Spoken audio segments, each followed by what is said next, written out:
I'm Melissa Chartrand. In today's art segment, I spend time with the musician Kathy Spirtes to talk about the hammered dulcimer, a musical instrument you may not be that familiar with, but Kathy has come to know and love.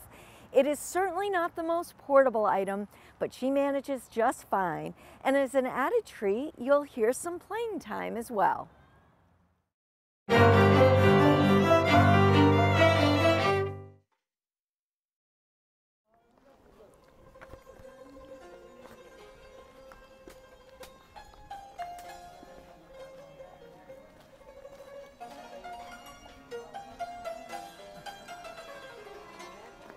The history of the dulcimer, the modern dulcimer, started in Germany. We do think the cousins, the precursor to the modern dulcimer, were the zither and the pluck psaltery. I mean, we'll see pictures in some of the old cathedrals or in stone of angels playing, even with hammer, some kind of long hammer that is what looks to be an instrument with strings stretched across a trapezoidal base, you know. So. That's what we know is the history, and it is the precursor to the modern piano, because we're hitting the strings that are stretched across wood and on top, and you know the piano has hammers underneath the top. I was in Roanoke, Virginia, and a group called No Strings Attached came to this festival that I was attending, and I heard it, and I said, I'm going to play that. One day. I will buy myself one. And 2 years later, I moved to Seattle, and it just so happens the largest maker of this instrument, Dusty Strings, is in Seattle, and that's where I got my first one. And it was a much smaller, fewer strings than the one I'm playing now, but that was my start. And I got a teacher out there, and I didn't read music, so it was all by ear or watching. I watched him, if he did this, I did that. And I mean, yeah, I think back now, since my memory is not quite as sharp as it was in my mid-30s, that was pretty cool that I would go home from each lesson and I would remember what he taught me. Well, it calms me. I just love the sound. I love hearing the sound myself. I love playing the songs that I want to hear. So I often use it as my stress release at home. And if I'm sad or even happy, I'll play my dulcimer. And of course, I'll choose the tune based on the feeling. But that is, it's just very calming and meditative, the way I play, because I'm not much of a contradance percussionist player. I like the lusher, more melodic, harmonic songs, and that's what I usually play.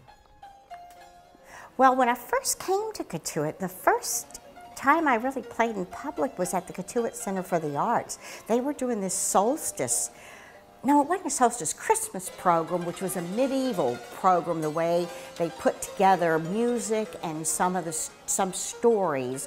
And so I was the intermission music, because dinner was served in between the first act and then the second act. And so I played music, and that was 12 nights in a row. Well, not in a row, but within 3 weeks, and that was fun. So now I've played at different events. I've played at a couple solstice programs. I've played at a couple church programs, but now I've just taken a program with the Music for Healing in Transition, and I'm learning how to play one-on-one at the bedside of people who are ill or dying, and that's I think going to be a very interesting way to deliver therapeutic or healing and calm music. It's always been a calling to play the instrument, but it's mostly been a calling internally, and I've answered the call to myself. But now at this stage, I do feel the call to play for others. And I mean, even if I just went to set myself up in the park in Hyannis, I would love that, and just be playing music that would be going along on the breeze, and to whoever's out there having a picnic or sitting there watching the water, the kind of background music. I'd be happy doing that. I'm happy doing that.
It's a beautiful sentiment to hear about Kathy's love for playing for others. To learn more about Kathy Spirtes, find her online at kathysdulcimer.com.